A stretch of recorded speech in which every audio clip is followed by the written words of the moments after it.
Actually been smoking the perfect amount, and am I correct in saying you use it to self-medicate? 93% of New Yorkers go to therapy, so whether you're born in the wrong place, with the wrong parents, the wrong amount of motivation, or the wrong gender, you want energy to be focused on who's to blame for that happening, rather than the antiquated what you can do about it. I'm supposed to go to this baby shower, but I just have too much anxiety. The world needs to make events more accessible for people who have too much anxiety for events. Like, I'm having trouble even cleaning my room. Allow me to show you an article about how people who don't clean their room are actually more intelligent and more empathetic. So now let's go through the list of people that have been holding you down again. Whatever choices you made in life, they were the right ones. Or at the very least, it was your only option given your circumstances. I'm trying to finish my resume to get a job, but I just keep going on Instagram. It's probably because you have PTSD from your last job. If I showed you this article about how employers shouldn't even be asking for resumes? Yeah, you know, why take personal responsibility that teaches you the core basic principles of sovereignty and individual liberty when you could just blame everyone else? Welcome back, beautiful and amazing human beings. This is Luke Radowski of wearechange.org, and yet another different location. And that absolutely doesn't matter in your life, like the majority of mainstream media headlines and articles right now about the inbred royal family. Lots of nonsense there, as of course Bill Gates is literally building your Orwellian nightmare with the track, trace, and database company that we're going to be getting into in this video that is soon to go public. This, along with new guidelines from the federal government, with also Klaus Schwab and the World Economic Forum now working on to create an artificial sun. I'm not joking you. The headlines just keep getting more and more absolutely bizarre and insane in 2021. And most likely soon, satirical comedians like Ryan Long will most likely be out of a job, since most satire is becoming reality. By the way, we played a small clip of Ryan Long's new video in the beginning of this broadcast. If you want to watch the full video, we have the link to it down in the description below. He does great work, and of course you could follow him on Ryan Long Comedy. Now, our media landscape is changing very rapidly, but I think it's very fair to say that it's also degrading very rapidly with fluff stories about absolute nonsense, personal differences, baby mama drama, as of course the world is consumed, about some interpersonal drama between the British monarchy. And as a reminder here from independent media, the British monarchy has always been awful. And if we would give 1/10 of the attention that this latest scandal is getting right now to things like what Prince Andrew did, the world would be in a better place. But of course, the larger scandals of Mr. Prince Andrew and his good old buddy, Mr. Epstein, who's of course also friends with Mr. Bill Gates, we're going to be talking about them in just a little bit. If we would just get an iota of coverage on that issue, man, the world would soon realize how messed up a lot of the very powerful people in our society are. But hey guys, Burger King just tweeted out a very sensationalistic, attention-seeking tweet that of course is working, as they tweeted that, quote, "Women belong in the kitchen," trying to of course create artificial drama, artificial controversy, outrage, anger, a part of their larger employment efforts, trying to of course hire more women to work in their kitchen, most likely for a minimum wage, as they're subsidized by state-run welfare. Sorry, that's beyond the point. But this mass corporation then followed up that controversial tweet by saying that only 20% of chefs are women, and that, quote, they're on a mission to change the gender ratio in the restaurant industry by, quote, empowering female employees by first making everyone think that they're disrespecting them. And again, this is just the dumbassification of our society, which, why am I even talking about this? But again, this is becoming the new norm, as it also seems like we're going through a sort of cultural revisionism, deleting, targeting, and attacking fictional cartoon characters, which is becoming the new norm now, the new idiocy, because I still want to know, where did this fictional cartoon hurt you on your body? Please, physical body here, I don't have a graphics team, but if I did, I would have a physical body here, and I would be asking you guys, hey, show me where you got the boo-boo from fictional characters like Pepe Le Pew. And hey, because we don't have a graphics team, we could, if you support us on wearechange.org/donate, by supporting us in a one-time payment, checking out our new members area, which by the way, now has over 6 videos in there. Today's video will be my speech at Anarchapulco, which is happening at a secret, undisclosed location, which I'm going to pan the camera around and disclose the location of right now. Yes, that's the view that I'm watching right now. It's the best one for natural sunlight. I'm going to be giving a speech here, 4 o'clock, for Anarchapulco. You can get that speech as soon as it's done and I figure out the technical difficulties of uploading it to our members area on lukeuncensored.com. There's other ways to support us without even spending a single dime. We, of course, have Cash App, Venmo, you name it, physical mail, checks, cryptocurrencies. We got it all. Click the link down in the description below, and we can't thank you enough for all the support and allowing us to still continue be here as an independent media organization going against a lot of odds. Sincerely, thank you very much. Now, today, Reuters came out with a very interesting article in their technology, media, and telecom innovation section, which headline reads, quote, Bill Gates backed Evolve to go public via blank check merger in $1.7 billion deal. Now, glancing at the article, you might not think it's a big deal. Oh, Bill Gates, of course, a billionaire, one of the world's richest people, investing in something, his company going public, having somehow the amazing foresight as if he was able to see into the future about a company that's going to make him even richer at the cost of destroying people's civil liberties and individual sovereignty. Okay, it's fair. Maybe the average person won't think that reading this article. Some people might just glance over it, but there's a lot of important implications in this article, in this company that's being backed by Bill Gates, that is very important to note that, of course, Reuters failed to do so. Now, Evolve is being characterized as a, quote, crowd safety technology. I would characterize it a little bit differently. I would call it a blood-sucking technocratic monster that wants to suck out any remaining civil liberties and freedoms you have in this world. I might be a little hyperbolic in my kind of understanding of it. But hey, let's go on. The company is going through a merger with a blank check company, which values the company at $1.7 billion.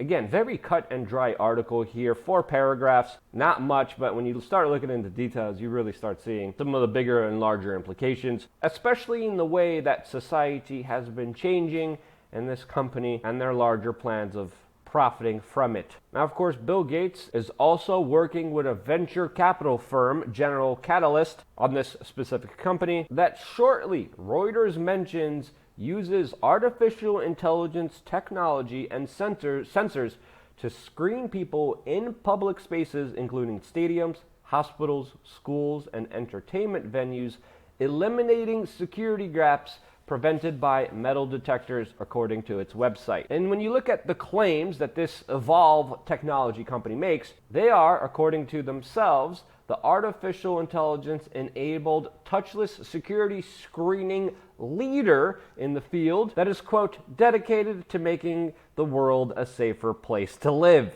work, learn, and play by helping to protect innocent people from incidences of violence. That last part I had to alter because of the YouTube algorithm. Now, this company has, quote, already, according to themselves, screened 50 million people, which they say is only second to the TSA. And if you're comparing yourself to the TSA, yeah, that's not a good look. Now, of course, the company in their press release is bragging about all the money that they can make, but diving a little bit deeper, the technology that they are building will, of course, have larger implications on civil liberties and privacy, which, of course, they mask by talking about a, quote, seamless security experience, and talk about how their technology will be great because of the sickness in 2020, that they, quote, will help to address problems like health and weapons, as they're promising to beat out metal detectors while also allegedly having the technology to screen people's skin temperature in 2 to 3 seconds, followed by a 2 and 3 second check to see if the person has weapons, which they plan to roll out to major venues and places all around the United States. And essentially what they're describing here, as what I first thought of is, of course, this scene from Total Recall that was released in the 1990s, which is, I think, by and large, exactly what they're describing here, only on yet another level, which, of course, will be integrated into the post-2020 sickness world. As, of course, the world has changed, and now Bill Gates' company is saying, well, we could track, trace, and database everyone with our new latest AI technology, so, quote, life could go back to normal you just have to give up all of your civil liberties, and the promise of it going back to normal, it's just like a promise. As of course also Americans are finding out about this the hard way, as the federal government just released new guidelines talking about people who received the shot for last year's sickness still should continue wearing masks, practice social distancing, washing their hands, and if meeting people who also got the shot and people who didn't get the shot, they should also do the same. Which is really making a lot of people wonder now, why in the world would I take the shot anyway then? And according to individuals like Andrew Fenberg, these new latest guidelines, quote, all it is going to do is make people angry and make the shot seem useless. And I think he has a point. Now, of course, the government also released that people who are shot up, along with the other people who shot up, that they can meet without any restrictions. But still, by and large, the bigger talking point that I'm trying to make here is that there have been many promises, whether it was 2 weeks, whether it was just a little bit longer, whether it was this shot, that of course many establishment figures are reneging on. Bill Gates now bringing a company to the market that's promising to do the same, while of course tracking, databasing everyone else in this world, as he of course was previously the major funder of GMOs and Monsanto. Currently, he is the largest farmland owner in the United States. He has huge investments in tech and the medical space, which is creating something called the Bill Chill, preventing many people from even criticizing him and his efforts. He has beachfront property, even though he's warning people about rising ocean waters. His family has very strong ties to nefarious organizations. And now the friend of Mr. Epstein is coming to you and saying, yes, I will keep you safe. I will keep you secure. Trust me. Look at this great company I have that, of course, is set to profit wonderfully from a society that he is directly influencing. When you look at the industries that Bill Gates is a part of, and when you look at his philanthropy, when you look at his, quote, activism, you see a direct correlation with what he's pushing to what he's going to profit off of. So the fact that he's behind this company, that this company is going to go public, is not a surprise to me and shouldn't be a surprise to anyone else. Skepticism should always be your best friend, especially in the wild 2021, as of course there's even talk about robo-waiters replacing real waiters, all of course for your safety and security, not for the benefit of any special interest or major corporation.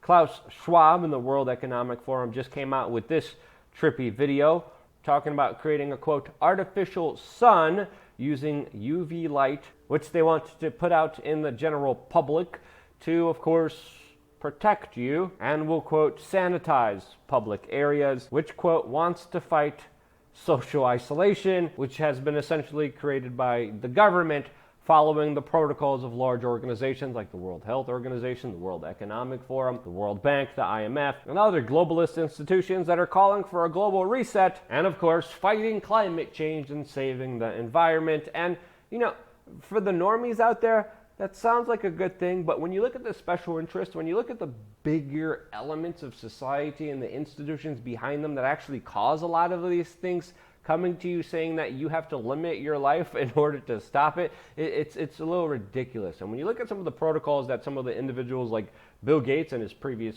family, Ted Turner, and individuals like Sir David Attenborough call for, they're a little bit hyperbolic and ridiculous, specifically with David Attenborough. He's the British guy with a very tone voice that talks about nature, that literally described human beings as a plague and said that poor countries should be deprived of food as population control measures, and he's calling for a massive population reduction. I wonder if he's also a friend of Mr. Epstein. Wouldn't surprise me, by the way. Most of the top people in our society are connected to Mr. Epstein, whether alive or not, until this controversy has some legitimate justice. Until the thousands of innocent children finally get some kind of restitution, some peace and calm, knowing that all the bad men and women involved in this are actually held accountable. Until that happens, it's best to be skeptical. That's my point of view. If you think I'm wrong in any way, shape, or form, let me know why in the comment section below. I wouldn't be here if it wasn't for you. I'm going to try to upload my speech right away today on lukeuncensored.com. It may take me a little longer. Sometimes I'm an absolute boomer with technology, but I'll figure it out, and I will still continue to do my best to make sure that there's a video for you almost every single day on Luke Uncensored, which of course, 50 cents a day. Thank you so much for joining me in that quest, which I'm having a lot of fun doing. I wouldn't be here if it wasn't for you, and this is why I love you guys. Stay tuned for more here on wearechange.org.